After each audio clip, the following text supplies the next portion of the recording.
Honourable guests, ladies and gentlemen, we are gathered here for the SilverJubliee celebrations of the Tamil Nadu State Human Rights Commission. The social contract between the state and its citizens is predicated on the ability of the state to protect their human rights. This commission has been the linchpin of the state's endeavour to preserve and protect human rights for the past 25 years. Therefore, today's function is to celebrate the institution and commemorate its steadfast commitment to the cause of human rights. The Commission is headed by Honourable Justice S. Bhaskaran, the Chairperson of the State Human Rights Commission, Tamil Nadu. Justice S. Bhaskaran is a former judge of the Madras High Court. As a judge of the illustrious Chartered High Court, his judicial pronouncements showcased his commitment to the cause of human rights. I now have the pleasure of inviting Honourable Justice S. Bhaskaran to deliver the welcome address.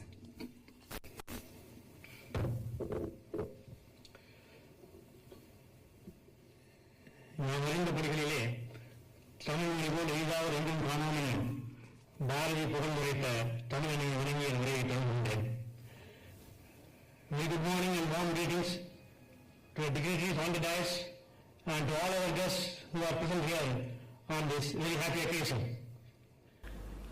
It is indeed a red letter day in the history of Tamil Nadu State Human Rights Commission. For any institution to go around 25 years old is itself an achievement. Fortunately, the SHRC Tamil Nadu had illustrious persons as its president and members, and due to a very good service and guidance rendered by them, the SHRC Tamil Nadu has done a tremendous job so far. That is appreciated by one and all, and our NHRC chairperson, Honourable Arun Mishra himself will acknowledge the fact that SHRC Tamil Nadu was in the forefront of various developments, advancements and the field of human rights. So, to have a SilverJubliee celebration is a special occasion, and we are delighted to have all of you on this happy occasion. SHRC Tamil Nadu started functioning in April 1997. Human rights, as you are aware, simply means treating every individual with equal dignity and respect. There is a misconception that human rights is a thing which has been imported from Western countries or other civilizations. But it is a value which was cherished and popularized and propagated from Sangam age. ஒன்றே குலம் ஒருவனே தேவன் என்று 3000 ஆண்டுகளுக்கு முன்பே it was said 3000 years back that everyone is one and same. The great Tamil saint poet Arun also propagated the values of giving due respect to one and all, irrespective of their any other consideration. So human rights is a subject which is there in existence, which was propagated, popularized for ages in the Tamil culture. As a person from Tiruvallur district, I am proud to mention about the great Manuneri Chola, the statue which one can see in our High Court campus. It was considered not only for living human beings but also for other creatures. That's why when the cow came asking for justice, the great Chola king Manuneri, after inquiry, found his son was guilty, asked the chariot to be run over and punished him. That's the kind of values, virtues that was followed by the Tamil kings and the Tamil religion, Tamil culture. So human rights is a subject which is close to the kings, rulers of Tamil for ages. And our commission was inaugurated by none other than the then Chief Minister, Muthamularinya Dr. Kalyana. As I said about Manuneri Chola, you know the background and the history of our former Chief Minister and the way in which he propagated the rationalist ideas in his various endeavors and writings goes to show how much the value of human rights was cherished by him. Human rights is a concept that was propagated, and the social justice was close to our rulers and leaders of the community, so that the society, the state progressed. The great rationalist leader from Erode propagated, Tandai Periyar propagated the value of giving respect, of treating social justice as the paramount importance for the well-being of the society. As such, human rights is a subject which is close to all our leaders, and as not only the legal hair, but also the political hair of the person of the Dr. Kalyana who inaugurated the SHRC in the initial stages. The SilverJubliee function is being presided over by our Honourable Chief Minister. A person who has risen from the lower levels by his hard work and dint, a person known for his commitment, a person known for his speed with which he performs things. An example of which is the chess Olympiad which is going on in Mahabalipuram, which has been organized within 4 months when everything is not possible to do even within 1 year. So we are fortunate to have a person with a vision and a commitment to society, and we are happy to have our Honourable Chief Minister as chief guest on this occasion. You are welcome, sir.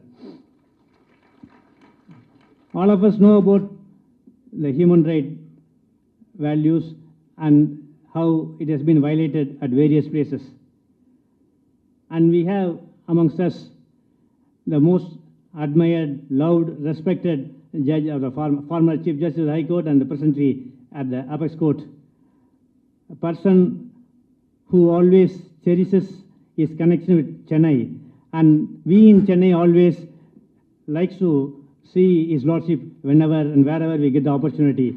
And as a person from the land which has suffered on the human rights recently on various fronts, it is more appropriate that we must have as guest of honor our Honourable Justice S.K. Kaul.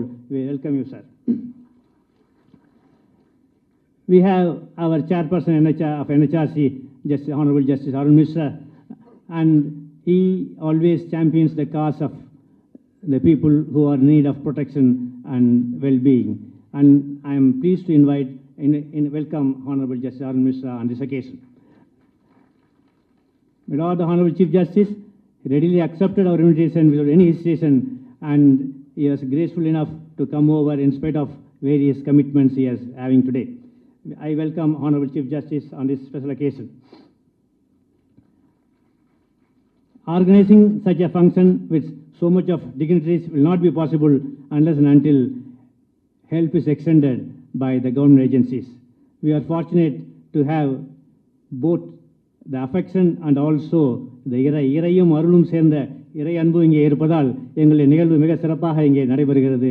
So I am grateful to the Chief Secretary, other secretaries and other officials for making this event a successful one. So I welcome Honourable Chief Secretary and other secretaries, DGP and all other officials of the Government of Tamil Nadu on this occasion. On our invitation, I am fortunate to have my brother and sister judges of the High Court, past and present, and also Advocate General, other office bearers of the various bar associations, Bar Council of Tamil Nadu, and other dignitaries. I welcome one and all. Of course, we have got a special guest in the students who took part in various competitions conducted by SHRC over the period of time. And I welcome all the award winners who are going to be honored, who are going to receive the award from the hands of Honourable Chief Minister, and also the district collectors and superintendent of police who are going to receive the award from Honourable Chief Minister. I welcome the media, I welcome the other invitees who are all present here. Welcome on behalf of the SHRC and also on my own behalf. I extend a very warm welcome on this occasion. Thank you.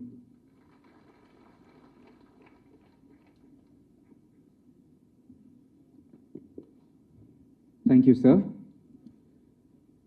Ladies and gentlemen of the august gathering, we will now honor the dignitaries on and off the dais.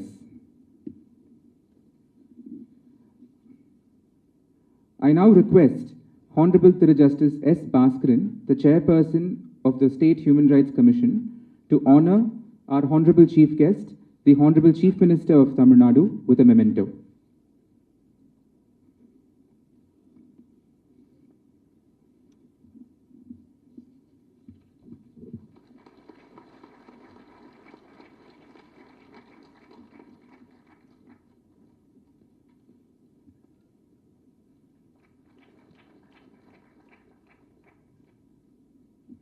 I also request the Honourable Chairperson to honour our guest of honour, Honourable Thiru Justice Sanjay Kishan Kaur, Honourable Judge, Supreme Court of India, with a memento.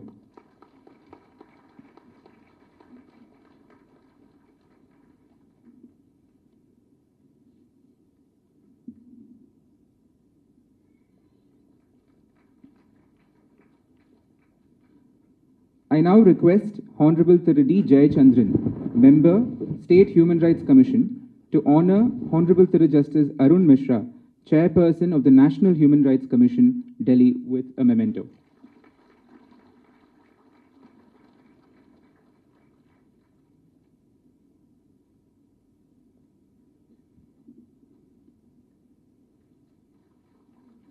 Thank you, sir.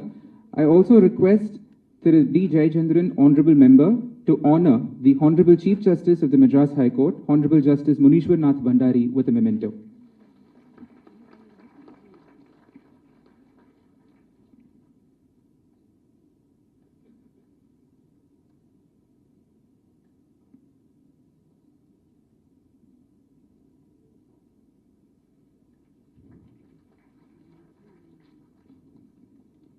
Thank you, sir.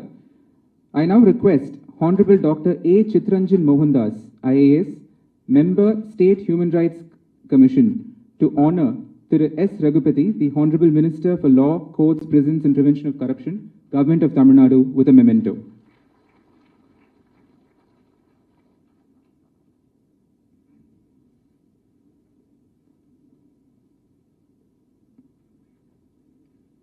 I also request the Honourable Member, Thiru A. Chitranjan, to honour our Chief Secretary, Thiru V. Irai Anbu, IAS, with a memento.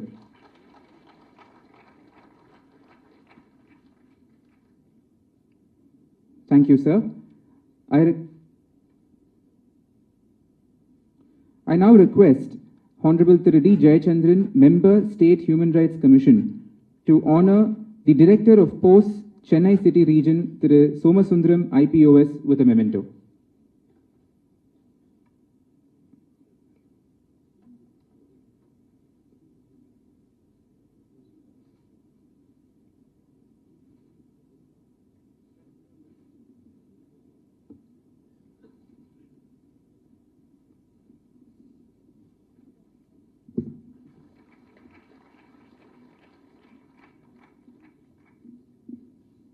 Thank you, sir.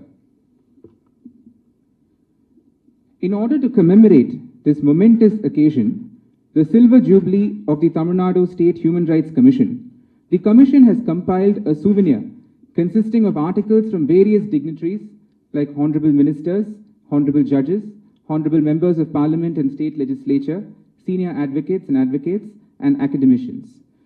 I now invite our Honourable Chief Guest, the Honourable Chief Minister of Tamil Nadu, to release the Silver Jubilee souvenir.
Thank you, sir. I now request our guest of honor, Honourable Thiru Justice Sanjay Kishan Kaul, Judge, Supreme Court of India, to unfurl the Silver Jubilee inscription.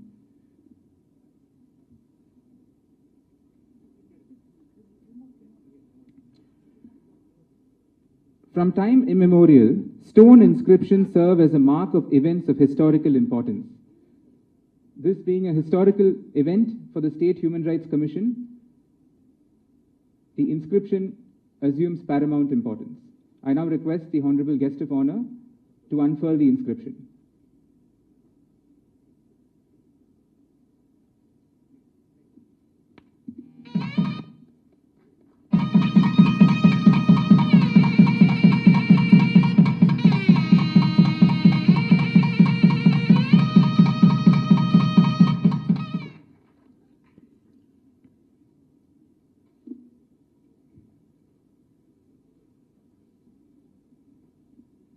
I now request Honourable Thiru Justice Arun Mishra, the Chairperson of the National Human Rights Commission, to release the Silver Jubilee Journal, an updated version of the Human Rights Act textbook. The journal has been edited by Honourable Justice Ibrahim Khalifullah, a former judge of the Honourable Supreme Court of India.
Thank you, sirs. The Department of Post has released a special postal cover to commemorate this monumentous occasion. I now request Mr. K. Somasundaram, IPOS, the Director of Postal Services, Chennai City Region, to hand over the first copy of the special postal cover to our Honourable Chief Justice of the Madras High Court, the Honourable Thiru Justice Munishwar Nath Bhandari.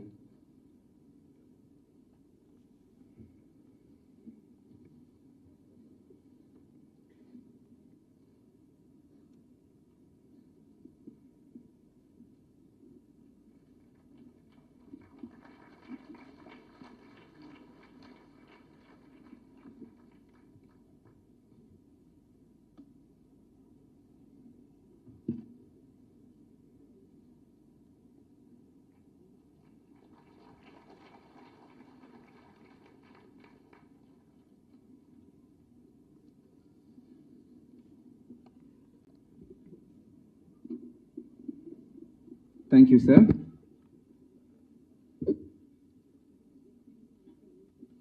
Today we have awards being distributed to the winners of various competitions.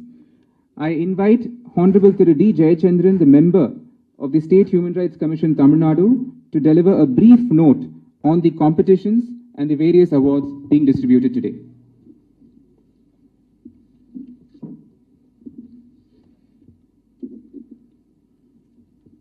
Tamil Nadu மாநில மனித உரிமை ஆணையத்தின் வெள்ளி விழா நிகழ்ச்சிக்கு சிறப்பு விருந்தினராக வந்திருக்கின்ற மாண்புமிகு தமிழ்நாடு முதலமைச்சர் அவர்களே, மேலும் சிறப்பு விருந்தினராக இங்கே அமர்ந்திருக்கிற உச்சநீதிமன்றத்தின் நீதி அரசர் அவர்களே, தேசிய மனித உரிமைகள் ஆணையத்தினுடைய தலைவர் நீதி அரசர் அவர்களே,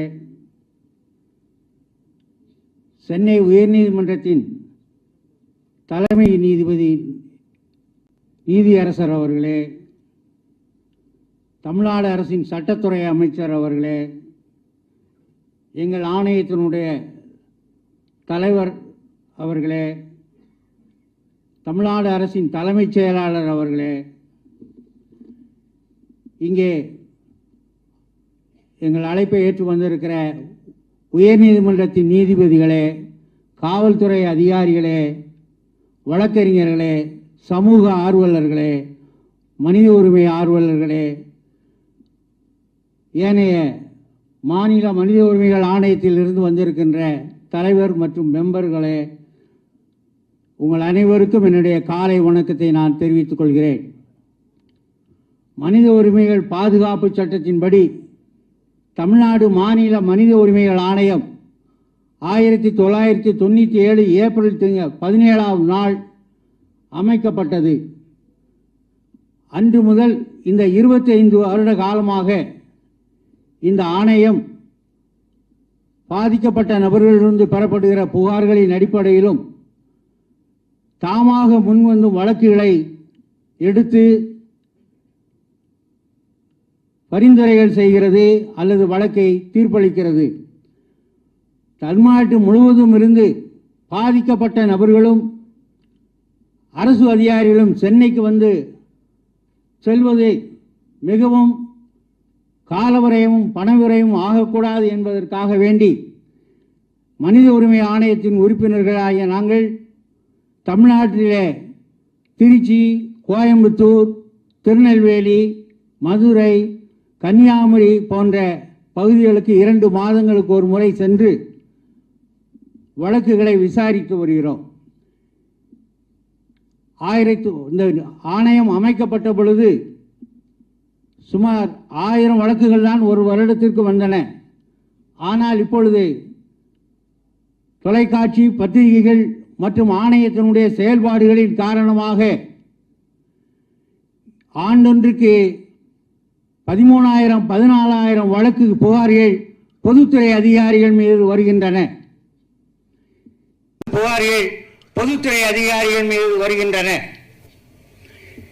இந்த ஆண்டிலே ஜூலை வரையிலும் இந்த ஆணையத்திற்கு 10,263 வழக்குகள் புகார்கள் பெறப்பட்டிருக்கின்றன.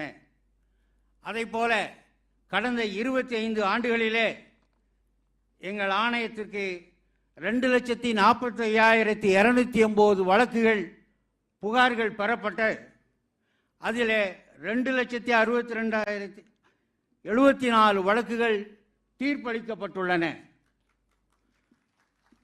தற்சமயம் 39,015 வழக்குகள் தான் நிலுவையில் இருக்கின்றன. மாண்புமிகு தமிழ்நாடு முதல்வர் அவர்களுக்கு எங்கள் ஆணையத்தின் சார்பாக ஒரு பணிவான வேண்டுகோளை வைக்க நான் கடமைப்பட்டிருக்கிறேன். இந்த ஆணையம் ஆரம்பிக்கப்பட்ட பொழுது எங்களுக்கு புலனாய்வு போலீசார் உட்பட 74 பேர்கள் தான் பணியாட்கள் இருக்கிறார்கள். இப்பொழுது தினசரி 100 புகாருக்கு குறையாமல் வந்து 15,000 வழக்குகள் கிட்ட வருகிறது. ஆனால் பணியாட்கள் அதே அளவில் தான் இருந்து நாங்கள் வேலை செய்ய வேண்டிய சூழ்நிலை இருக்கிறது. மாண்புமிகு தமிழக முதல்வர் அவர்கள் கனிவுடன் எங்கள் கோரிக்கை 2-3 ஆண்டுகளாக அரசாங்கத்துடைய நிலுவையில் இருக்கிறது. கூடுதல் பணியாட்களை அனுமதிப்பார்த்து உத்தரவிடுவார்கள் என்று நான் நம்புகிறேன். மேலும் இந்த வெள்ளி விழாவின் காரணமாக நாங்கள் பல்வேறு வகையிலே போட்டிகளை ஆணையத்தின் சார்பாக நடத்தினோம். அரசியல் சட்டமும் மனித உரிமைகளும் என்ற பெயரிலே ஒரு குயிஸ் புரோகிராம் நடத்தினோம்.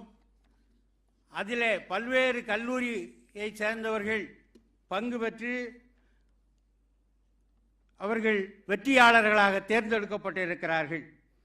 அதைப்போல சுற்றுச்சூழல் சீரழிவும் மனித உரிமைகளும் நடைமுறை மற்றும் தாக்கம் என்ற தலைப்பிலும் கணினி யுகத்தில் தனிமை உரிமைக்கான பரிவும் சவால்களும் என்ற தலைப்பிலே ஆங்கிலத்திலும் தமிழிலும் நாங்கள் பேச்சு போட்டி நடத்தி தமிழ்நாட்டில் உள்ள அனைத்து பெரும்பாலான கல்லூரி மாணவ மாணவிகள் வந்து சிறப்பான முறையிலே தங்கள் உரையாற்றி அவர்கள் இன்றைய தினம் தமிழக முதல்வர்களுடைய பொற்கரத்தினாலே இன்றைக்கு பரிசு பெற இருக்கிறார்கள்.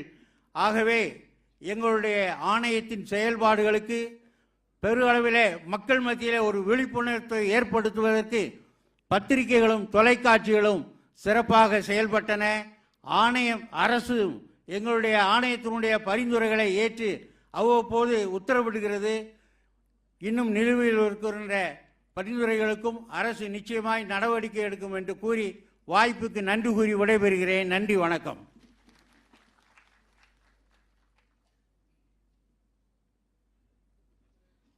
Thank you, sir. We now proceed to the distribution of the awards. First, we have the awards for the best performing collectors in Tamil Nadu.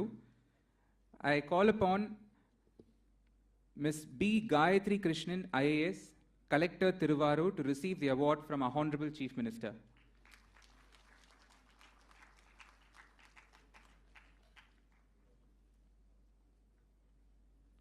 I also call upon Dr. K. Sendilraj, IAS, the Collector of Thoothukudi, and Thiru M. Aravind, IAS, the Collector of Kanyakumari, to receive their awards.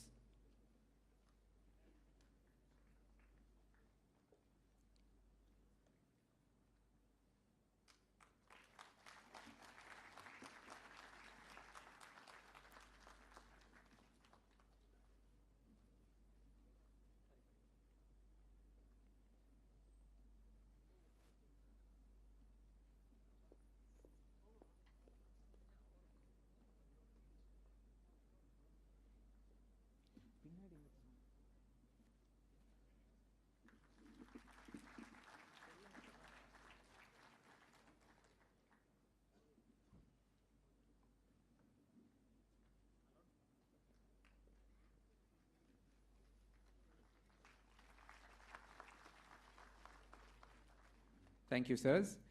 The award for the best performing Commissioner of Police has been awarded to Thiru T. Sendil Kumar, IPS, the Commissioner of Police, Madurai. I now request Thiru T. Sendil Kumar to come on stage.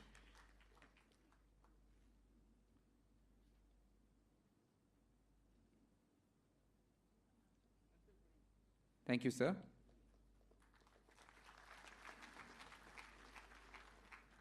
The awards for the best performing Superintendent of Police has been awarded to Thiru V. Badri Narayanan, IPS, the SP of Coimbatore, and Thiru Saroj Kumar Thakur,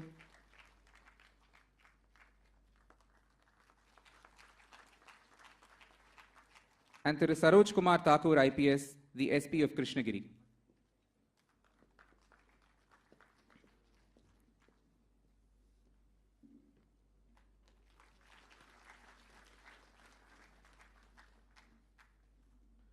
Thank you, sir. We now have the winners in the Tamil essay competition organized by the State Human Rights Commission. The first place has been awarded to K. Sumitra, second-year student of Government Law College, Coimbatore. The second place to J. Harish, student of Loyola College, Chennai. And the third place to B. Venkatesan, second-year student at the Madras Christian College, Tiruchi. I request the winners to collect their awards from the Honourable Chief Minister.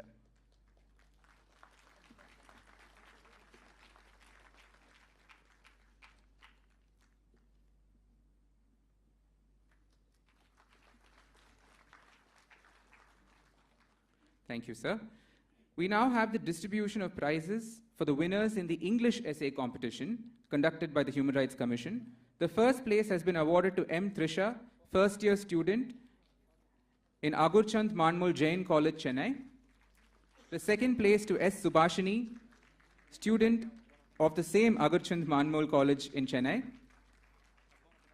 Third place to G. Pavitra, a fifth-year law student at the Government Law College, Tirunelveli. And the fourth place to M. Srivarshini, a first-year student of Public Administration at Agurchand Manmul Jain College, Chennai.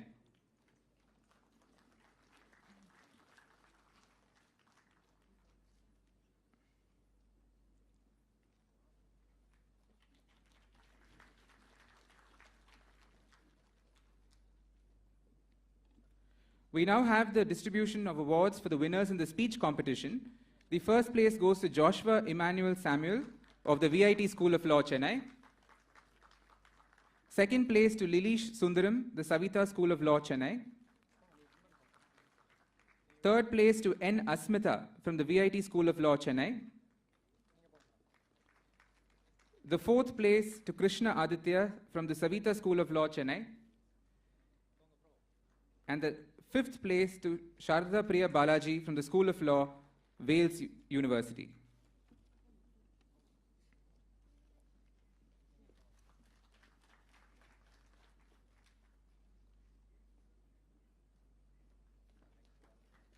Thank you, sir. We now have the distribution of prizes in the quiz competition. The first place to Aryan Atreya from the Shastra Deemed University. Second place to Jumana Kader from the Shastra Deemed University. The third place from I. Sharadambal from the University of Madras. The fourth place to N. Ramachandran from the University of Madras. Fifth place to Bati Lingbo from the School of Law, Wales Technology. And the sixth place from Shobita Uday Kumar from School of Law, Wales Tech.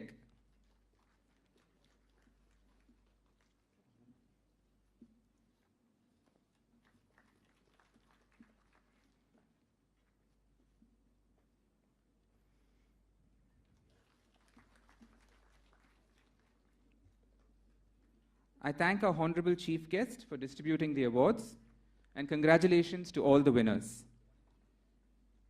The Honourable Law Minister, Thiru S. Raghupathy, is known to all as an able administrator, a staunch advocate for the protection of human rights,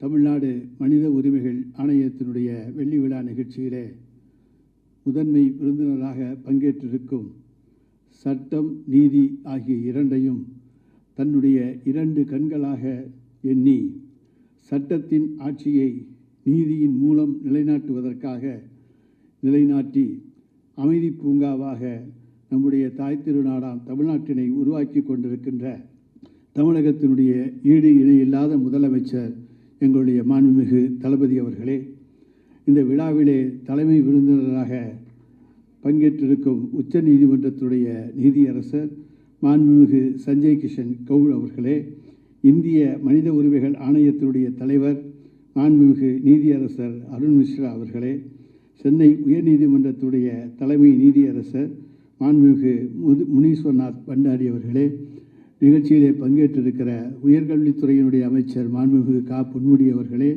பொதுப்பணித்துறையினுடைய அமைச்சர் மாண்புமிகு ஏவா வேலு அவர்களே, உயர்நீதிமன்றத்தினுடைய நீதி அரசர்களே, இந்த நிகழ்ச்சியிலே பங்கேற்றிருக்கிற நம்முடைய ஆணையத்துடைய உறுப்பினர்களே, பரிசுகளை பெற்றிருக்கிற மாவட்ட ஆட்சித்தலைவர்களே, மாவட்ட காவல்துறை கண்காணிப்பாளர்களே, நம்முடைய மரியாதைக்குரிய தலைமைச் செயலாளர் இறையன்பு IAS அவர்கள் உள்ளிட்ட அலுவலர் பெருமக்களே, இந்த நிகழ்ச்சியிலே நம்மை எல்லாம் வரவேற்று மகிழ்ந்திருக்கின்ற இந்த மனித உரிமைகள் ஆணையத்தினுடைய தலைவர் மாண்புமிகு நீதியரசர் பாஸ்கரன் அவர்களே, உங்கள் அனைவருக்கும் முதல்ல என்னுடைய நெஞ்சார்ந்த நன்றியையும் வணக்கத்தையும் தெரிவித்துக் கொள்கின்றேன்.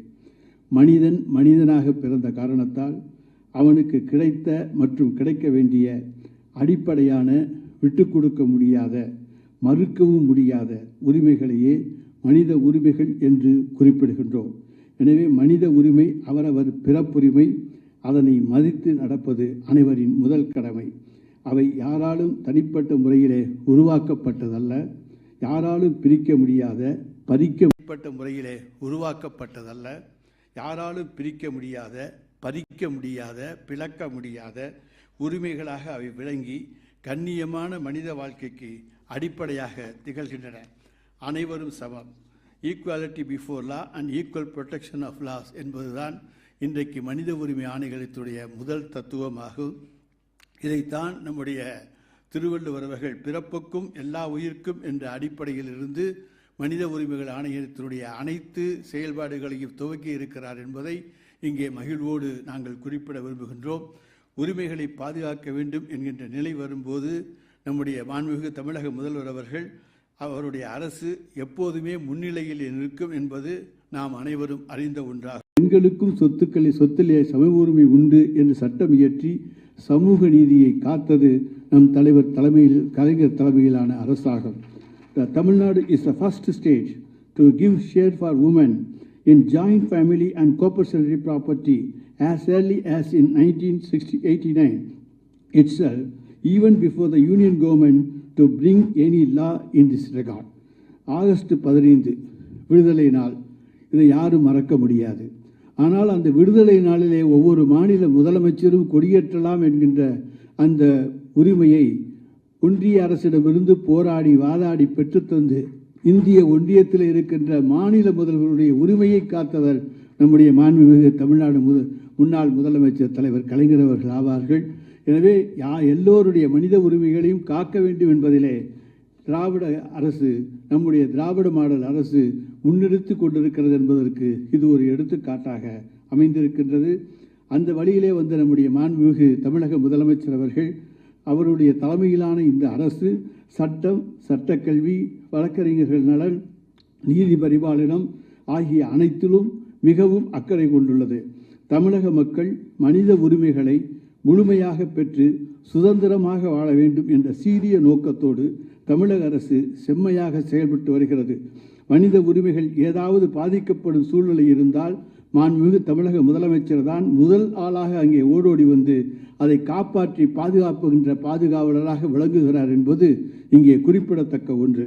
குறிப்பாக சொல்ல வேண்டும் என்று சொன்னால், இலங்கையிலே இருந்து இந்தியாவுக்கு வந்து அகதிகளாக இருந்தவர்களை இலங்கை அகதிகள் என்று அழைத்த நிலையை மாற்றி தாயகம் திரும்பியோர் என்று அவர்களுக்கு சொல்லி அவர்களையும் அரவணைத்து தன் சகோதரர்களாக பாவித்து அவர்களுக்கும் அந்தஸ்தை தந்திருக்கின்ற ஒரு மாபெரும் மனிதர் தான் இங்கே அமர்ந்திருக்கின்ற நம்முடைய மாண்புமிகு தமிழ்நாடு முதலமைச்சர் அவர்கள் ஆவார்கள். எனவேதான் முறை செய்து காப்பாற்றும் மன்னவன் மக்கட்கு இறையென்று வைக்கப்படும் என்ற வள்ளுவர் வாக்கு கிணங்க ஒரு சிறந்த முதல்வராக நம்முடைய மாண்புமிகு தமிழ்நாடு முதலமைச்சர் அவர்கள் செயல்பட்டு வருகிறார்கள். ஐக்கிய நாடுகள் சபையிலே மனித உரிமைகள் என்று பிரகடனம் செய்யப்பட்டவை நம் அரசியல் சட்டத்தில் குறிப்பிடப்பட்டுள்ள அடிப்படை உரிமைகள் மட்டுமல்லாமல் அதை தாண்டி நீளுகின்றன. ஆனால் கட்டுப்பாடுடன் கூடிய சுதந்திரமே நன்மை பயக்கும். Freedom is not free. பேச எழுத சுதந்திரமே நன்மை பயக்கும். Freedom is not free. பேச எழுத உரிமை உண்டு. எதையும் பேசலாம், எதையும் எழுதலாம் என்பதல்ல நன்று என்று இங்கே நான் குறிப்பிட விரும்புகின்றேன். The main object of the human rights is that every human being should have equal rights to get everything without any disparities or discrimination on the basis of race, caste, religion, color, sex, language, politics, birth, property, status, natural or social origin. எனவே அனைவரும் அனைத்தையும் பெற வேண்டும் என்பதே மனித உரிமை என்பதன் முக்கிய நோக்கமாகும். இது மதசார்பற்ற நாடு. இங்கு காக்கப்படும் அவரவர் பண்பாடு. யாதும் ஊரே யாவரும் கேளீர் என்றுரைத்து என்னுடைய உரையை முடித்துக் கொள்கிறேன். நன்றி, வணக்கம்.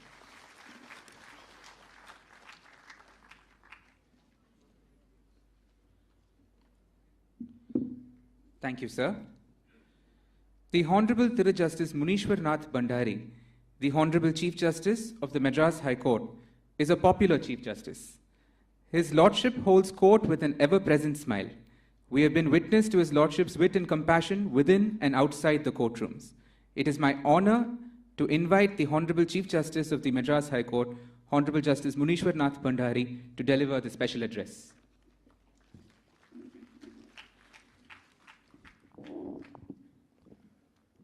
Vanakkam and good morning to one and all present here.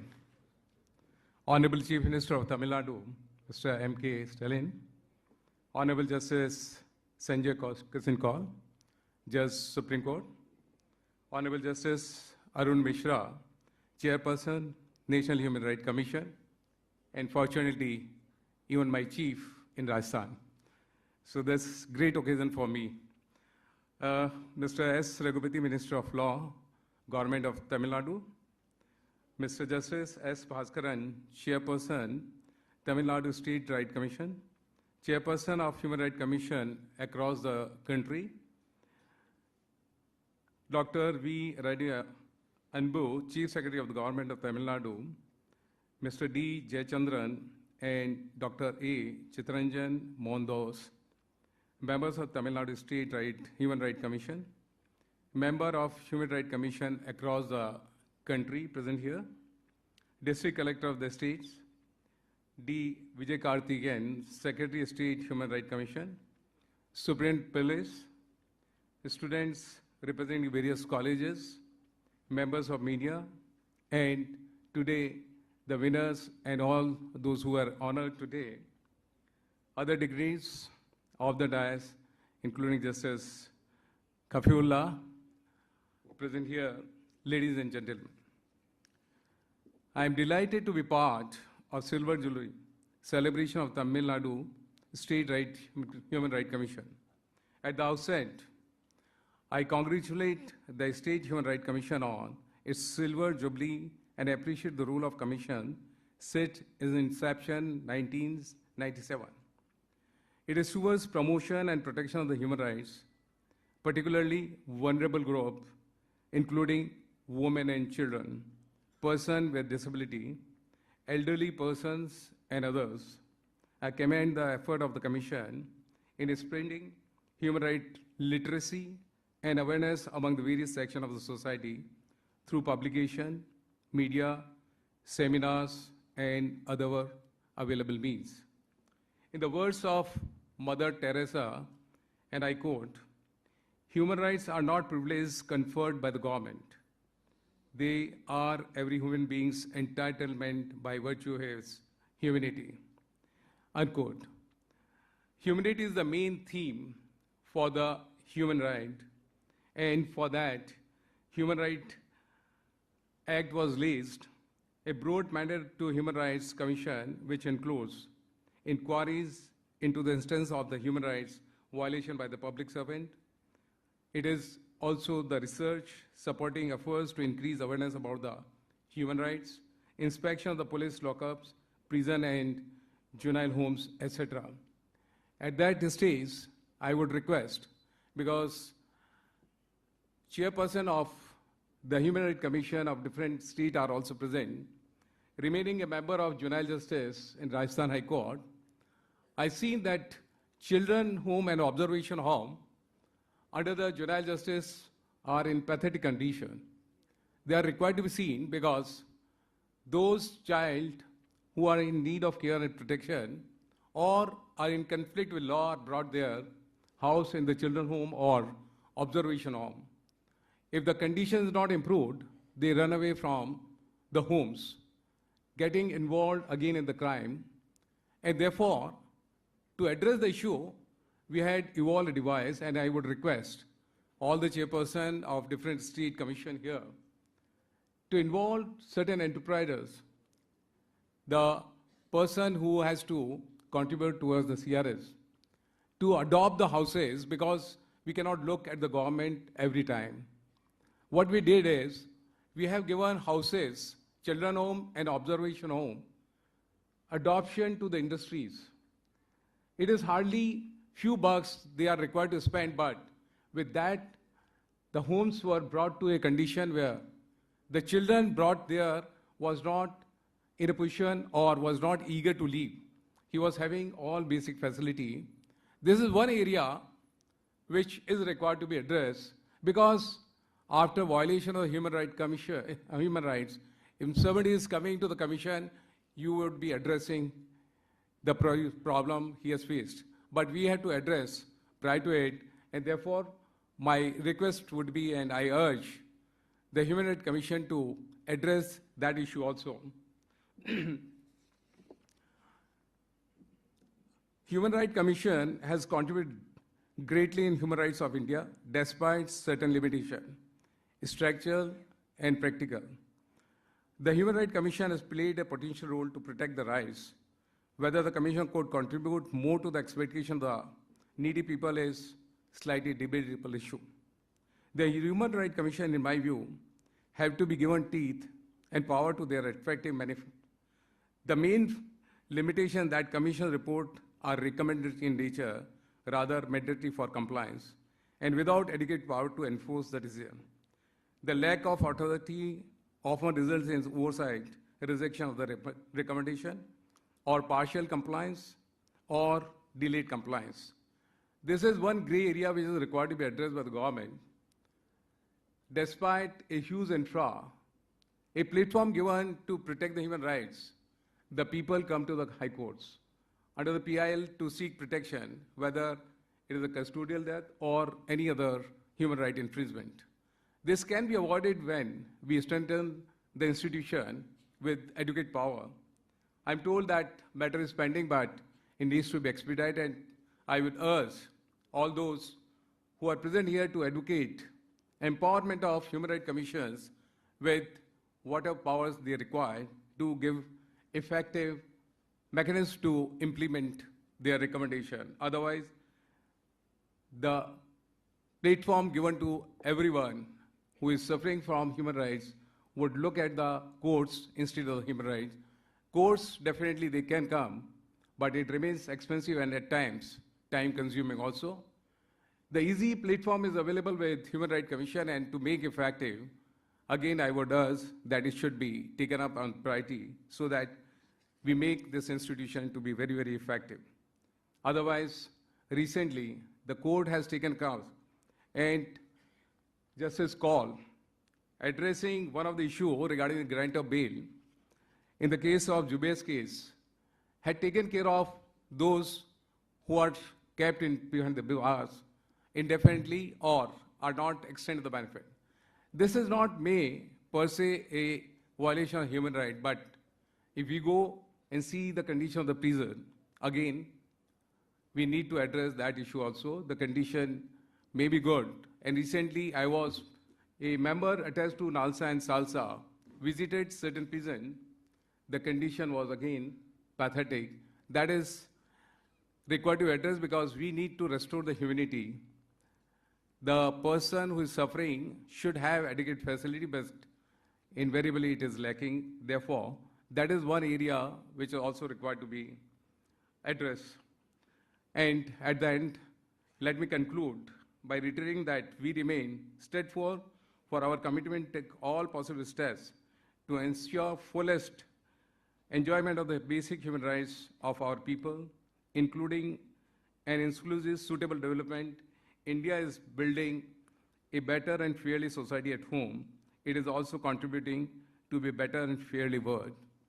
I, at the end, again extend my sincere thanks and gratitude to the State Human Rights Commission to provide me this opportunity to address the audience, august audience. Thank you very much. Jai Hind, Jai Bharat.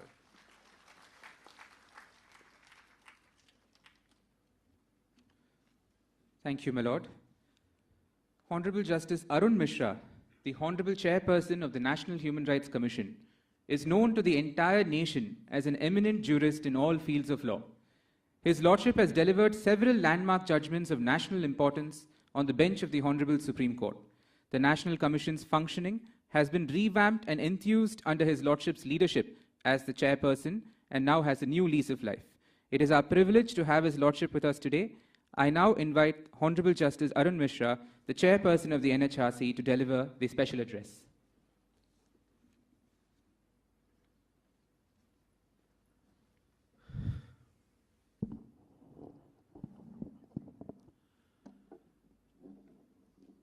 Thiru M.K. Stalin, Honourable Chief Minister, Tamil Nadu, Srimati and Honourable Justice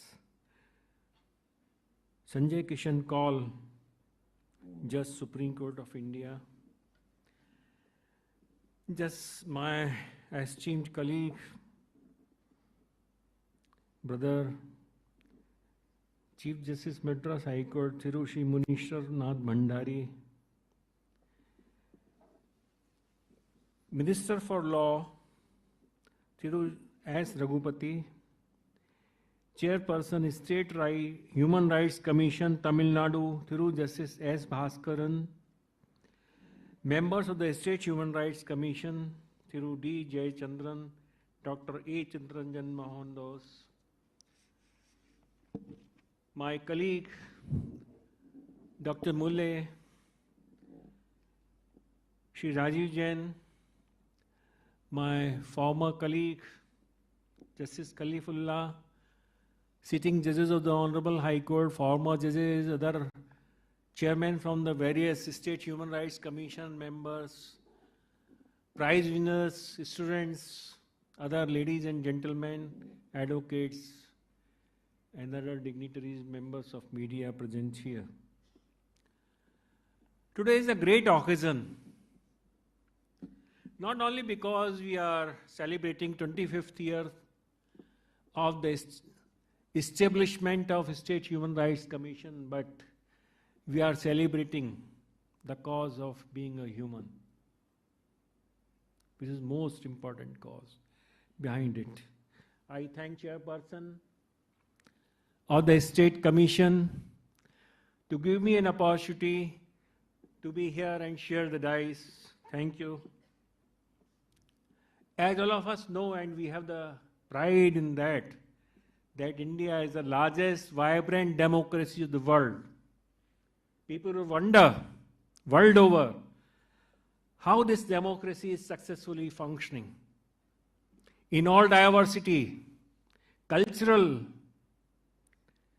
faiths, languages. So much area is, vast area India has, and is going to be the most populous country next year. So, we are the world's power as on today. We have to realize in this 75th year of our independence, nobody can ignore us. Nobody is ignoring us. We are being respected world over. So it is more of our responsibility to respect the human rights, to bring dignity to the human, to respect their human rights, and that is the cause of the state. National Human Rights Commission and the State Human Rights Commission, if function effectively, they are serving the cause of the state and the government of India. We are not adversaries. It is their function and primary duty to save the human rights of the citizens from tyranny of anyone on earth or any system or any officer, errant behavior of any officer or human, that I will say not officer. Actually, it is errant human behavior which has to be taken care of by the State Human Rights Commission and National Human Rights Commission. Equal justice for all and distributive justice and socio-economic justice is enshrined in our constitution.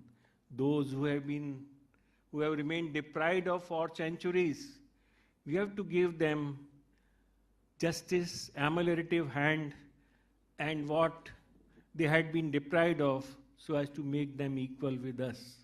That is what is contemplated under the equality talked of by the Law Minister of the state, dignity and protection, equal protection of human rights. For equal protection of human rights, it is necessary that every human respect the right of the all creatures, all biodiversity on earth. Because without that, human existence is not possible. We have to depend upon each other. We have to care for the environment. We have to take care for the system. We have to take care of each other. We have to live with dignity. We have to live with love. We have to live with affection. That is what is requirement of the day.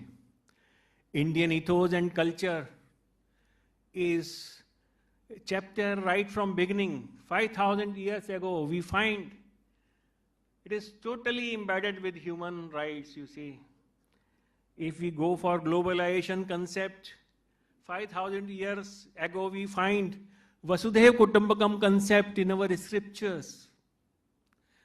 Globalization is being talked of today. It's not of today.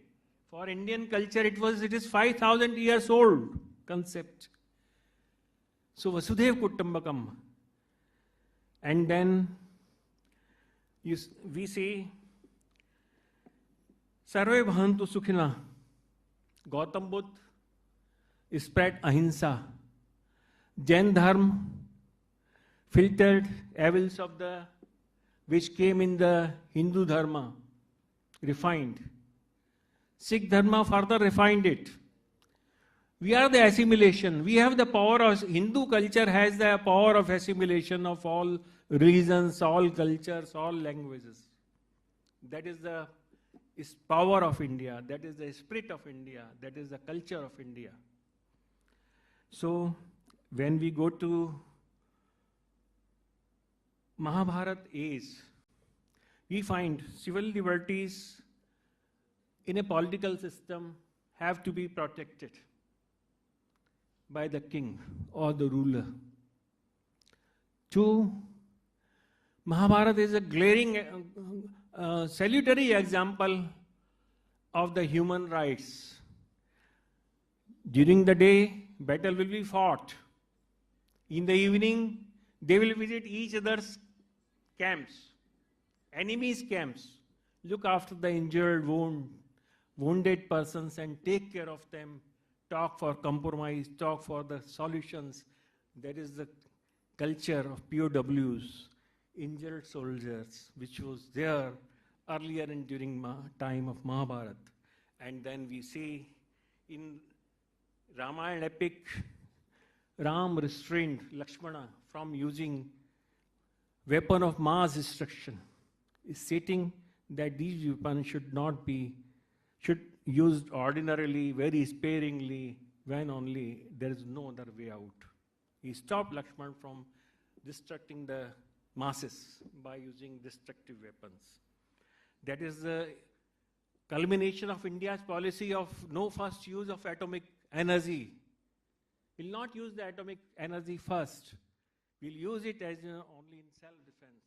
So our culture, our entire system is embedded with human rights. We aim for Sarve Bhavantu Sukhina, and Sikh gurus have started langar culture also, and food security, that is providing food security to all. Gurudwaras, you go any day, you will find food being distributed free. That is the culture we have. It was rightly said that humans are born with human rights. Everybody is born with the human rights. So it is our duty to ensure that every human realizes their full potential and is not deprived of any opportunity unreasonable in the pursuit of his choice. Now there is a concept of sustainable development.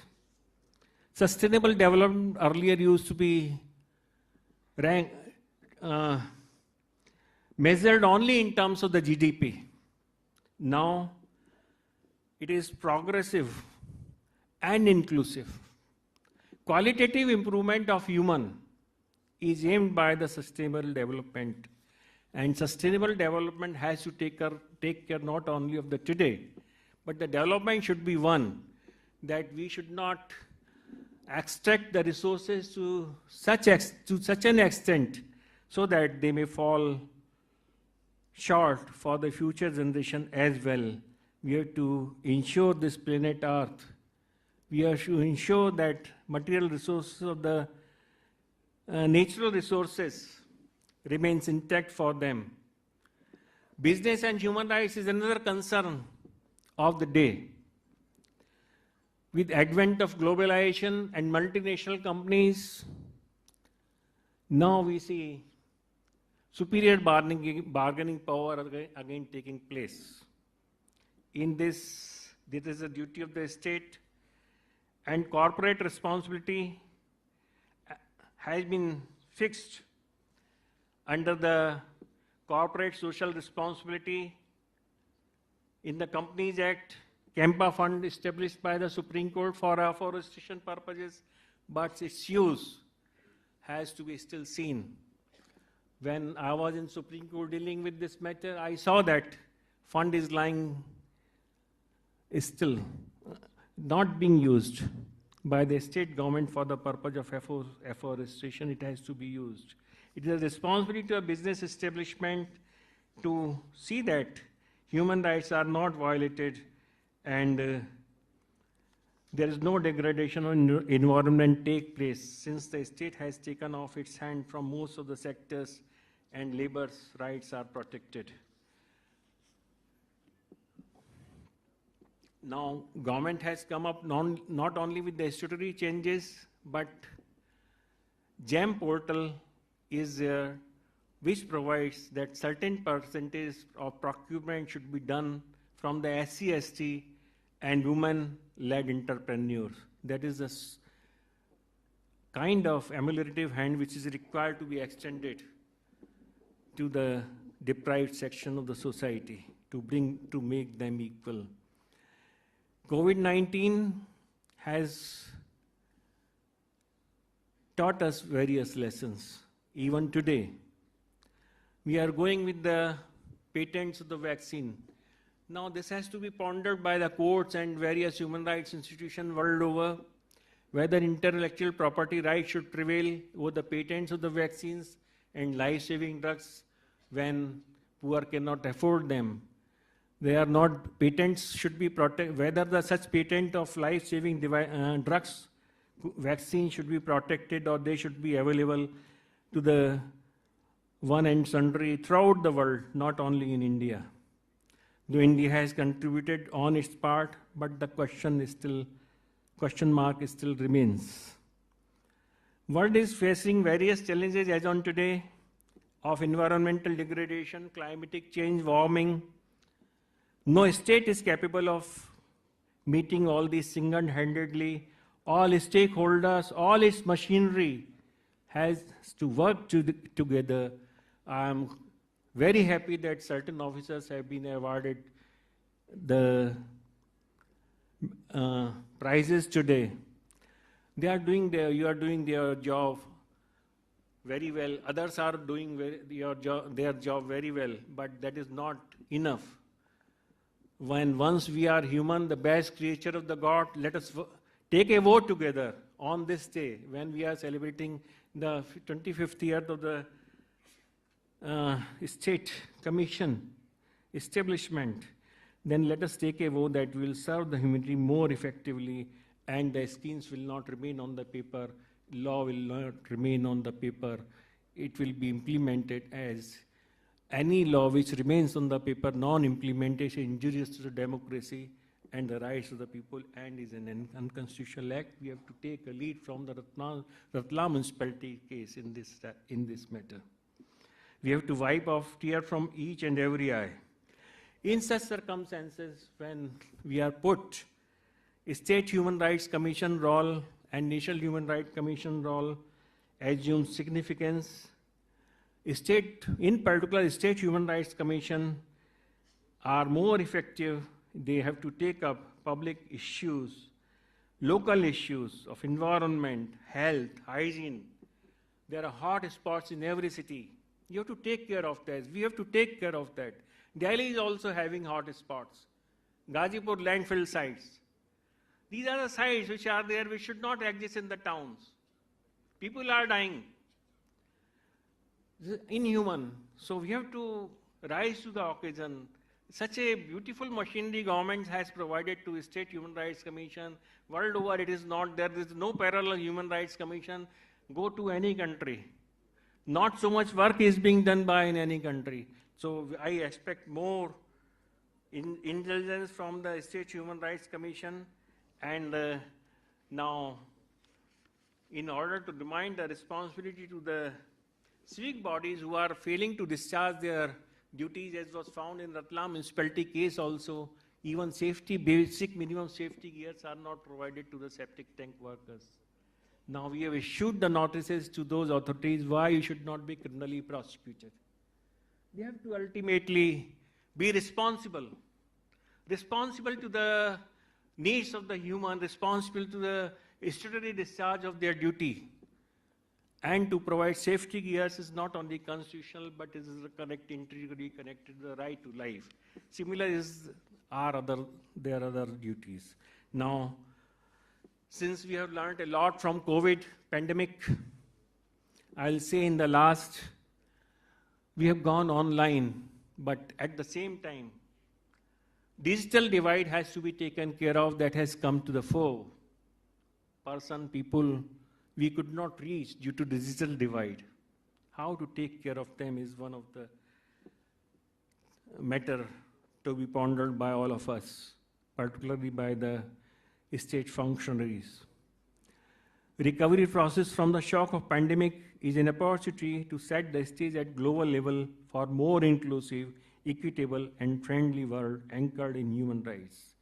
We have to ensure that everyone is able to reap the fruits of one's hard work and there is no tear left in any of the eye. Let us work together to make more stronger India, Shaktishali Bharat, in this 75th year of our celebration of our independence. Thanks a lot for giving me an opportunity.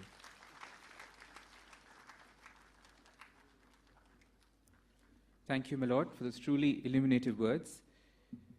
Honourable Justice Sanjay Kishan Kaul, Judge, Supreme Court of India, needs no introduction to this august gathering. Still affectionately addressed as Chief by members of the Madras Bar, His Lordship was the Chief Justice of the Madras High Court for 2.5 glorious years before elevation to the Apex Court. We are all beneficiaries of His Lordship's administrative reforms of the High Court. His Lordship's landmark judgments have left an indelible mark on the state. Our Anna Centenary Library, Asia's biggest library, exists today because of His Lordship's judgment.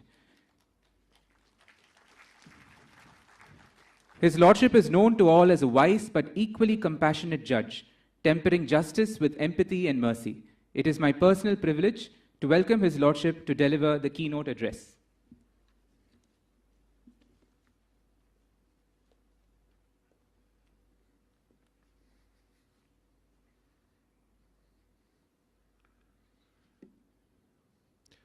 Esteemed Chief Guest this evening, Thiru M.K. Stalinji, Justice Arun Mishra, my senior from the Supreme Court and now Chairman of the Human Rights Commission, Chief Justice Manishwarnath Bhandari, Thiru S. Ragapati, the Honourable Law Minister,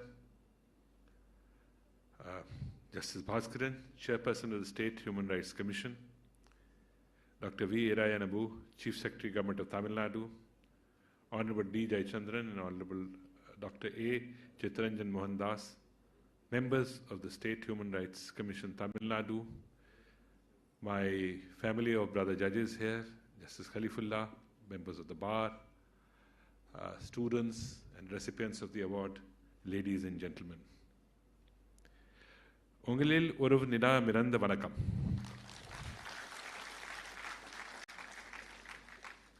I am honored to be present here on the occasion of the Silver Jubilee celebration of the State Human Rights Commission, Tamil Nadu. For the last 25 years, the Commission has been a vanguard of advancing the cause of human rights in the state. I would like to extend my heartiest congratulations to everyone who has been associated with the Commission and express my deepest gratitude towards their tireless dedication and efforts. The age of 25 is an important milestone in one's life. Having crossed one's formative years, one tends to gain a greater sense of their place in the world. There is slowly a clearer understanding of one's purpose. There are also a number of additional responsibilities as well. It is not very different for a body such as the Commission. As we commemorate the Commission's Silver Jubilee, it is important to note, not only take stock of the progress made, which undoubtedly has been immense, but also to peer into the future, to self-reflect, and to recommit to our tryst with human rights. Whenever there are any doubts over one's sense of purpose, I find that there is no greater guide and mentor than the Venerable Thirukkural. The couplet that resonates most with me is Nayanudiyan Nalakuranata Nadal Sayamanir Satyata Amaya Kalavaru. The poverty of benevolent man is nothing but his inability to exercise his benevolence. The couplet reminds us that ethical behavior, altruism, justice, and the advancement of human dignity have been of immense importance in the development of human societies. The 19th and 20th centuries saw a paradigm shift in our conception of human dignity. The abolition of untouchability, the widespread provision of education, and extension of political rights to the vulnerable groups. Our constitution in this sense was truly radical and far-sighted endeavor towards the attainment of social justice and equality. The Constitution, as a grundnorm of all law, enumerates fundamental rights under Part 3 of the Constitution. Fundamental rights can be derived from the doctrine of natural rights, denoting that certain rights are intrinsic and indispensable for humankind. Life as one chooses to live does not mean the mere animal existence of a man. Human rights can only be attainable when individuals get to live their life with human dignity and have access to all the basic necessities of life, such as education and health care. I have been a personal witness to it for almost 2.5 years, getting an opportunity to come to a different part of the country, to understand the society of this place, to see the social norms. And in some ways, it was an awakening for me, having been segregated in Delhi for a long period of time. You realize the social development and challenges which occur in different states, and how this country, which is more diverse than the whole of Europe combined together, remains as one nation, but with the ability to lead its own agenda in the region. I saw the empowerment through education of women. I saw how people who are working for me, the next generation, is reaching a different level. And one of the happiest thought process which I had was to see that boys or girls, the parents would equally endeavor to empower them through education. So education has been a great empowerment, and I truly believe that in respect of rights of women, education is the first thing which can empower women by itself, followed by an equal opportunity of share in the family properties. These two combined together are what will empower women. It takes time, but everything takes time. The women who gets education today will come of her own in a decade or 2 decades. But the fact that in judiciary we are seeing so much of presence of women itself is, I think, an indication of it. Today, 1/3 of the judicial officers who are recruited are women, not by any reservation process, but by their own educational qualifications. Same is the position of the high courts here, where I'm proud to say that the Madras High Court has the highest number of women in the country. This is the overall phenomena through the nation, I find. When I was Chief Justice Punjab Haryana, again, 1/3 of the judicial officers recruited were women. In the last recruitment I did in Delhi, there were 73% women who came into the judicial service, far outreaching the men. So I am confident and not affected by the fact when people say, oh, the women community is less represented in judiciary in a lot of fields. Because one fine day we suddenly can't create that opportunity. That opportunity takes time to come. And as the opportunities will come, I'm sure there will be empowerment. Similarly, the empowerment of the Dalits, the backward communities, you will slowly see the prevailing presence in judiciary and other fields. Again, it can't happen in one day. Some states began earlier, like Tamil Nadu. Some states have begun later. But it's a question of some time and patience to see the effect of what is being done. In the same spirit of what I'm saying, the Supreme Court in Navtej Johar Union of India had observed that about our Constitution. The Indian Constitution is a great social document, almost revolutionary in its aim of transforming a medieval hierarchical society into a modern egalitarian democracy, and its provisions can be comprehended only by a spacious social science approach, not by a pedantic traditional legalism. The whole idea of having a constitution is to guide the nation towards a resplendent future, unquote. The Protection of Human Rights Act of 1993 must be situated in the confluence of this broad movement towards advancement of human rights. The Act envisaged the constitution of National Human Rights Commission and various state human rights commission for better protection of human rights. It borrowed from the various international instruments to which India is a party, the Universal Declaration of Human Rights, the Covenants on Social and Political Rights, and the Covenant on Economic and Social and Cultural Rights. The Commission here is thus not only invested with an ethical mandate, but is imbued with a broader constitutional purpose. I am a firm believer that the idea of human rights cannot be guaranteed by the three branches of state alone. The SHRC is a body that stands between the individual and the state and is empowered to act in a manner that sometimes the judiciary cannot. It is in a unique position to work with the civil society and to take suo motu cognizance of human rights violations. It is also staffed with those experienced in human rights discourse who can share their knowledge and experience with others. Our Constitution teaches us that human rights are not mere enumerations on paper, but they can only be realized through a consistent practice. They must be put into motion and creatively reimagined by all of us. So, when the Supreme Court dealt with the right of privacy, it's not something which was penned down in the Constitution. It is something which arose from the various aspects of our Constitution. And the highest court, by a majority judgment of 9 judges, recognized that being a part of our fundamental rights in some way. And that is again a right which will evolve as things go by. As different situations arise, the courts will impose it. It's not possible to put a full agenda in the beginning to it. What should our outlook on human rights be based on? I suggest that we need to look beyond our immediate surroundings. The state of Tamil Nadu had bequeathed us with rich tapestry of social reforms movements. In our practice of human rights today, we are fortunate to stand on the shoulders of giants such as Vallalur and Periyar, who taught us the service to others is the greatest act of love. I must express my gratitude to the Commission for consistently pushing the frontiers of right-based discourse. I'm happy to note that through the years, the Commission has carefully monitored human rights violations and has ceaselessly worked to bring them to the attention of the authorities.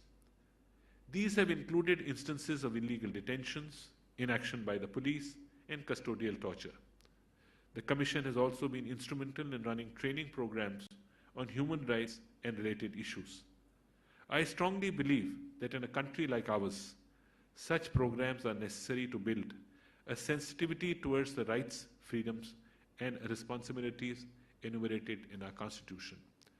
Awareness of rights among the less socially and economic privileged thus forms the essence, because unless rights are known, enforcement or seeking that enforcement itself will be a question mark. In this regard, I appreciate the SHRC's endeavor to be as accessible to the people as possible through the organization of camps and public hearings. At times, courts are unable to effectively discharge their mandate of protecting individual freedom. It is often not possible for a layperson to navigate the labyrinth of legal procedures to obtain the proper remedy. The SHRC is a boon for such people, as it can commence taking action through a simple letter or an email petition. I hope the SHRC will continue its great work for the times to come. We still have some ways to go to eradicate the scourge of poverty, discrimination, and inequality. I do believe that even for the judiciary, understanding of the social and economic perspective, of being in touch with the reality is very important. There has been a tradition of seclusion of the judiciary from different aspects of life. It is my experience in different courts and here that understanding of the society helps in tackling the problems of the same. Otherwise, we will find ourselves in glass houses administering justice. Therefore, on a personal note, my interaction with the wide spectrum of society in Tamil Nadu, Chennai specifically, helped me in trying to do whatever I was able to do in understanding the social and economic scenario of the state, which may not be the same for some other state, as our country is a very varied place to live in. I would like to conclude with a quote from the great political activist and writer Elie Wiesel, who remarked that, quote, "Wherever men and women are persecuted because of their race, religion, or political views, that place must, at that moment, become the center of the universe." The SHRC is our platform and our Karambhumi, where we must continue to prove our commitment to the idea of justice, liberty, equality, and fraternity. It's a work in progress. Thank you and Jai Hind.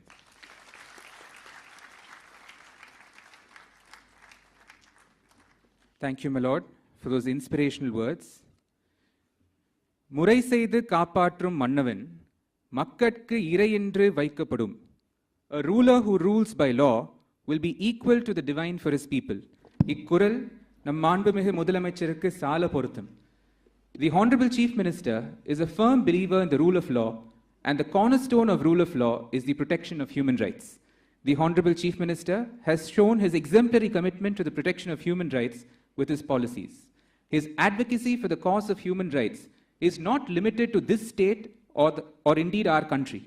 He has the unique distinction of having addressed the United Nations Human Rights Council twice to espouse the cause of human rights of the Tamil people in Sri Lanka.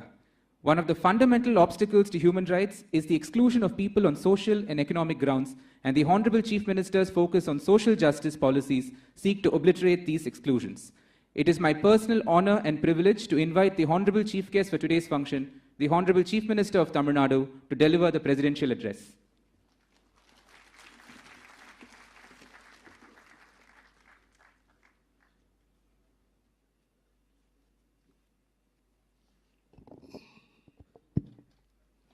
அன்புள்ள உச்சநீதிமன்றத்தினுடைய நீதியரசர் மாண்புமிகு சஞ்சய் கிஷன் கவுல் அவர்களே, தேசிய மனித உரிமை ஆணையத்தினுடைய தலைவர் மாண்புமிகு நீதியரசர் அருண் மிஸ்ரா அவர்களே, சென்னை உயர்நீதிமன்றத்தினுடைய தலைமை நீதியரசர் மாண்புமிகு முனீஸ்வர்நாத் பண்டியாராய் அவர்களே, தமிழக அரசினுடைய சட்டத்துறை அமைச்சர் மாண்புமிகு ரகுபதி அவர்களே, கலந்து கொண்டு சிறப்பித்துக் கொண்டிருக்கக்கூடிய அமைச்சர் பெருமக்களே, மாநில மனித உரிமை ஆணையத்தினுடைய தலைவர் மாண்புமிகு நீதியரசர் பாஸ்கரன் அவர்களே, சென்னை உயர்நீதிமன்றத்தினுடைய முன்னாள் இந்நாள் நீதியரசர்களே, தமிழக தலைமைச் செயலாளர் முனைவர் இறையன்பு ஐஏஎஸ் அவர்களே, மாநில மனித உரிமை ஆணையத்தினுடைய உறுப்பினர்களான மாண்புமிகு ஜெயச்சந்திரன் அவர்களே, மாண்புமிகு சித்தரஞ்சன் மோகன்தாஸ் அவர்களே, மாநில மனித உரிமை ஆணையத்தினுடைய செயலாளர் டாக்டர் விஜய கார்த்திகேயன் ஐஏஎஸ் அவர்களே, வருகை தந்திருக்கக்கூடிய வழக்கறிஞர்களே, சட்டத்துறையை சார்ந்திருக்கக்கூடிய நண்பர்களே, சட்டத்துறையினுடைய மாணவர்களே, உங்கள் அனைவருக்கும் என்னுடைய அன்பான வணக்கம். மாநில மனித உரிமை ஆணையத்தினுடைய 25வது ஆண்டை முன்னிட்டு நடைபெறக்கூடிய இந்த வெள்ளி விழா நிகழ்ச்சிகளை கலந்து கொள்வதில் நான் மிகுந்த மகிழ்ச்சி அடைகிறேன். மனித உரிமைகள் பாதுகாப்பு சட்டமானது 1993ஆம் ஆண்டு உருவாக்கப்பட்டாலும் தமிழ்நாடு மாநில மனித உரிமை ஆணையமானது 1997ஆம் ஆண்டு தான் தொடங்கப்பட்டது. இதனை உருவாக்கியவர் அன்றைக்கு முதலமைச்சராக இருந்த தலைவர் கலைஞர் அவர்கள். இதற்கான முறையான அறிவிப்பை தமிழகத்தினுடைய சட்டமன்றத்தில் 1997ஆம் ஆண்டு ஏப்ரல் 16ஆம் தேதி TN 110 பயன்படுத்தி முதலமைச்சர் கலைஞர் அவர்கள் அன்றைக்கு வெளியிட்டார்கள். மாநிலத்தில் மனித உரிமை ஆணையம் அமைக்க வேண்டும் என்று 1993ஆம் ஆண்டு முதல் கருத்துரு இருந்தாலும் அது அமைக்கப்படவில்லை என்பதை சுட்டிக்காட்டிய முதலமைச்சர் கலைஞர் அவர்கள் ஒன்றிய அரசிடமிருந்து இது தொடர்பாக தொடர்ச்சியாக அறிவுறுத்தல் வந்தாலும் 5 ஆண்டு காலமாக எந்த நடவடிக்கையும் எடுக்கப்படவில்லை என்பதை சுட்டிக்காட்டினார். திராவிட முன்னேற்றக் கழகத்தினுடைய ஆட்சி தமிழகத்தில் 1996ஆம் ஆண்டு அமைந்த பிறகுதான் மாநில மனித உரிமை ஆணையம் அமைப்பதற்கான அரசாணை 20/12/1996 அன்று பிறப்பிக்கப்பட்டது. அதன்படி ஆணையம் அமைக்கப்பட்டது. ஓய்வு பெற்ற உயர்நீதிமன்றத்தினுடைய நீதியரசர் நயினார் சுந்தரம் அவர்களை தலைவராக நியமித்தது கழக அரசு. இதனை சட்டமன்றத்தில் முதலமைச்சராக இருந்த தலைவர் கலைஞர் அவர்கள் அன்றைக்கு அறிவித்தார்கள்.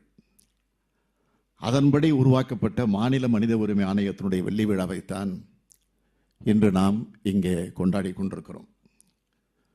மனித உரிமை காக்கும் மாண்பாளரான தலைவர் கலைஞர் அவர்களை இந்த இடத்தில் நினைவு கூறுவது பொருத்தமாக இருக்கும். மனித உரிமைகள் பாதுகாக்கப்பட வேண்டும், மனிதரின் மாண்புகள் போற்றி பாதுகாக்கப்பட வேண்டும் என்பதில் நாங்கள் எப்போதும் கண்ணும் கருத்துமாக இருப்பவர்கள்.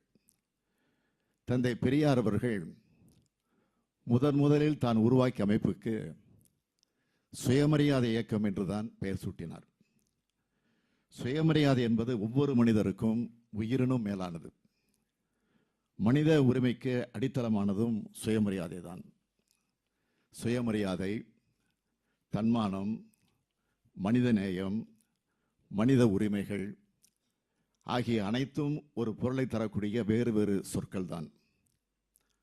அதனால்தான் தனி மனிதரின் சுயமரியாதையாக இருந்தாலும், ஒரு இனத்தின் தன்மானமாக இருந்தாலும், மானுட கூட்டத்தின் உரிமைகளாக இருந்தாலும் அவை எந்த காலத்திலும் எந்த சூழ்நிலையிலும் பாதிக்கப்படக்கூடாது, பறிக்கப்பட்டு விடக்கூடாது என்பதில் நாங்கள் உறுதியாக இருக்கிறோம், கவனமாகவும் இருக்கிறோம்.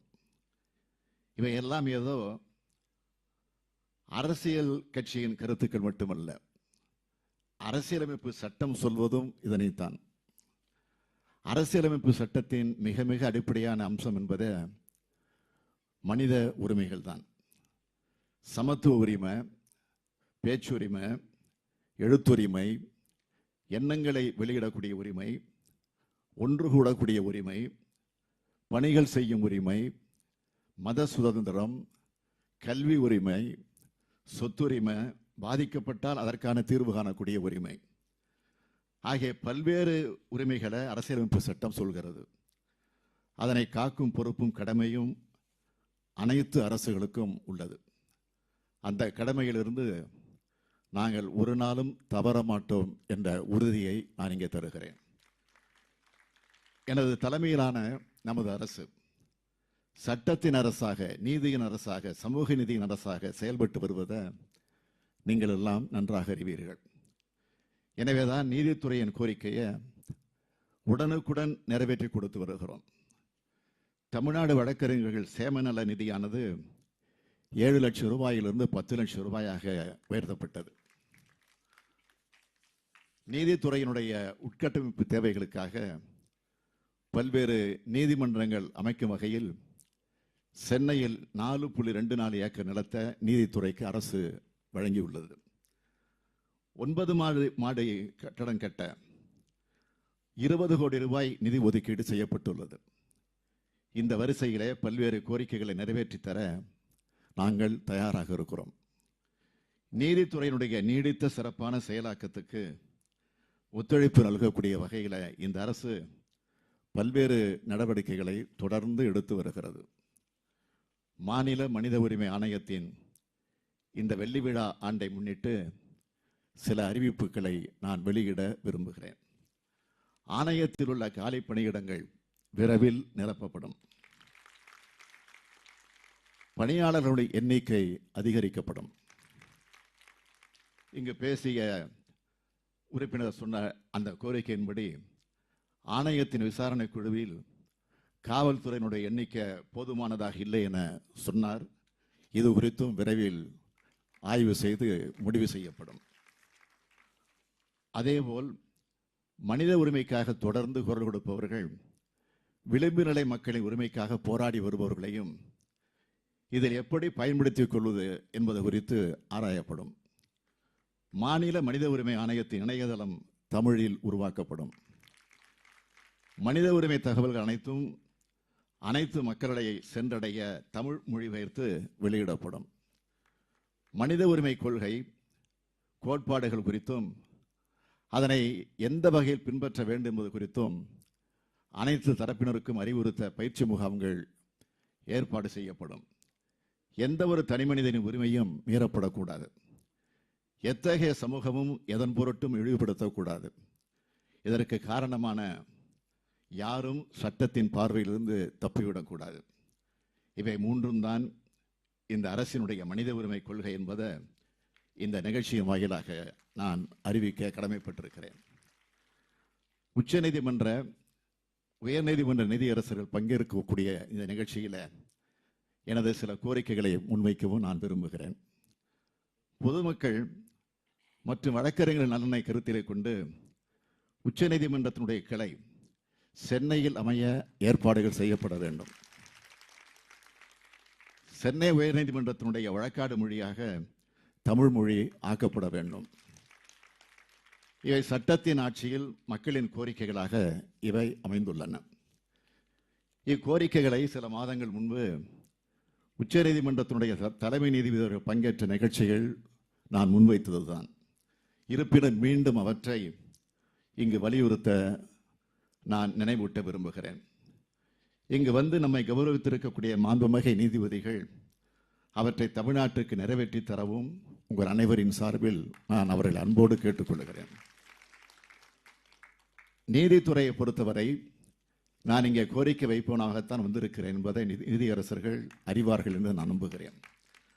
சட்டத்தின் அரசாக, நீதியின் அரசாக, அதுவும் சமூக நீதியின் அரசாக அமைவதுதான் மக்களின் அரசாக அமைய முடியும்.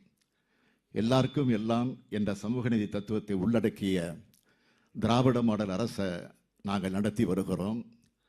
மக்களுக்கு இன்றைய தேவை என்ன என்பது மட்டுமல்ல, முக்கியமாக நீதி மட்டும்தான் என்பதை நாங்கள் அறிவோம். உலக பொருளாதார மேதையான அமர்த்தியா சென் அவர்கள் கூறுகிறார். அவர் தி ஐடியா ஆஃப் ஜஸ்டிஸ் என்ற புத்தகத்தில் நீதியை உருவாக்கி கொடுப்பதும் அநீதி ஏற்படாமல் தடுப்பதும் ஆகிய இரண்டும் முக்கியமானது என்கிறார். அத்தகைய சூழ்நிலையை உருவாக்கவே நாங்கள் செயலாற்றி வருகிறோம். இதைத்தான் ஐயன் வள்ளுவர் தன்னுடைய குரலில் வேலென்று வென்றி தருவது மன்னவன் கோலோதும் கோடாதேனின் என்று கூறுகிறார். இதனுடைய பொருள் ஆட்சியாளருக்கு வெற்றி தருவது ஆயுதம் என்று, அவரின் நெறி தவறாத ஆட்சி முறையே என்பதாகும். குரல் வழி நடக்கக்கூடிய அறவழி ஆட்சியில் தமிழ் மக்களின் நலனையே முன்வைத்து சொல்கிறோம். அவர்களின் உரிமைகளை பாதுகாக்க தொடர்ந்து விளைகிறோம். அந்த வகையில் மாநில மனித உரிமையானது இத்தகைய சமூக நீதி சமூகத்தை உருவாக்க அனைத்து வகையிலும் உதவ வேண்டும் என்று கேட்டுக்கொள்கிறேன். ஆணையத்தின் தலைவர், உறுப்பினர்கள், அதிகாரிகள், அலுவலர்கள் அனைவருக்கும் என்னுடைய வாழ்த்துக்களை தெரிவித்து என் உரையை நிறைவு செய்கிறேன். நன்றி, வணக்கம்.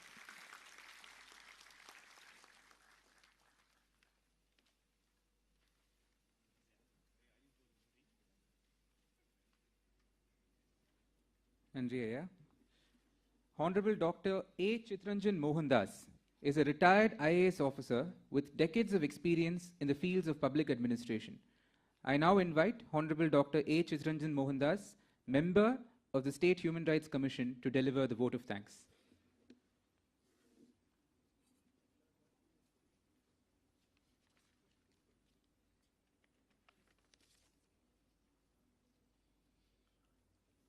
I consider it a great privilege to propose the vote of thanks to all the esteemed dignitaries who have made it convenient to attend the Silver Jubilee celebrations of the State Human Rights Commission's Tamil Nadu.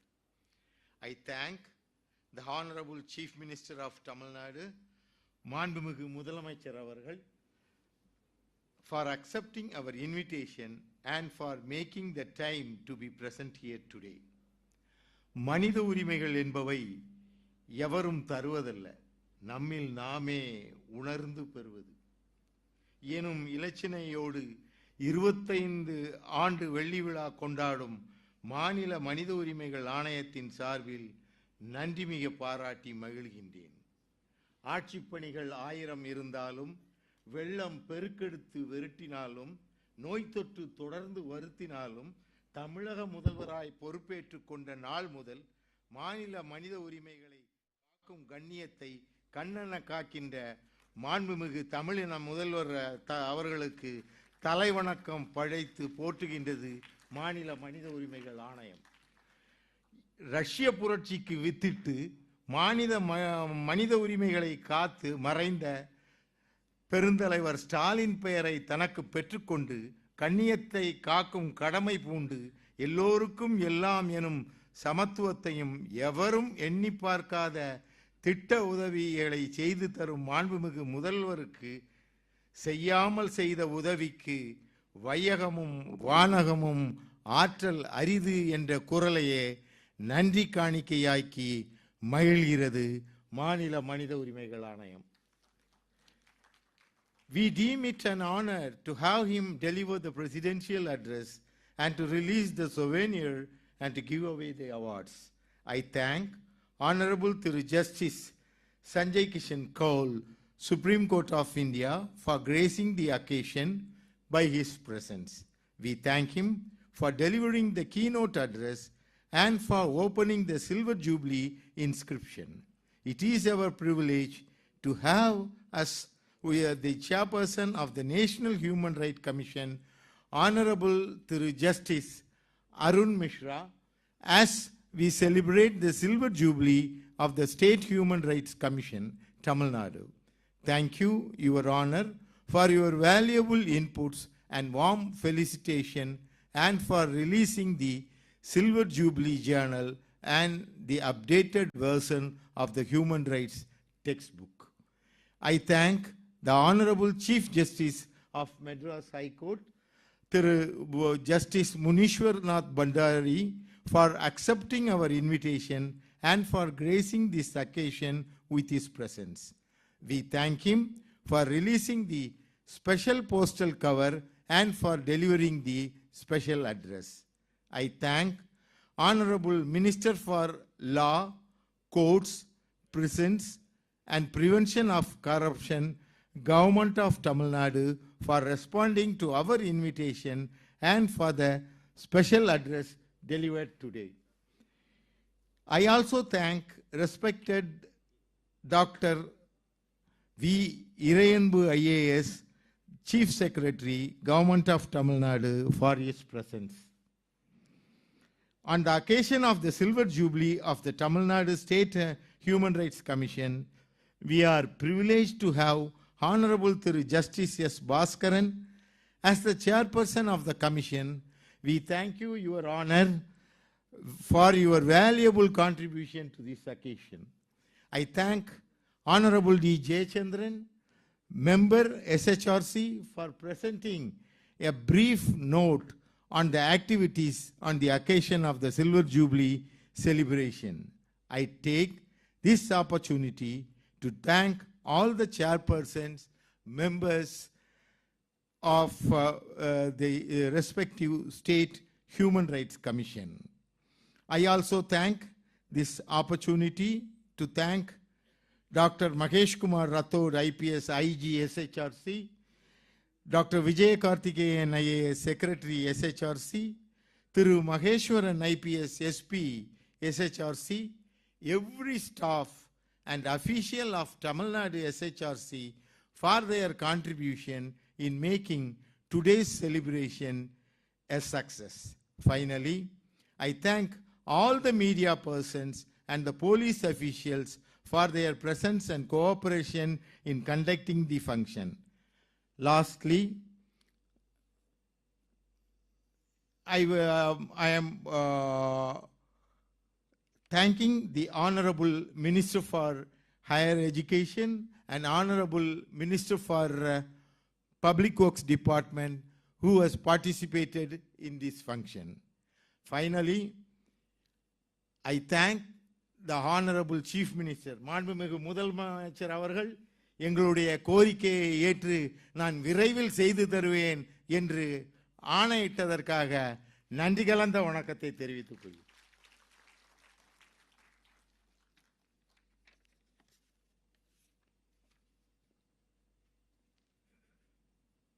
Thank you, sir. I request the August gathering to please rise for the national anthem.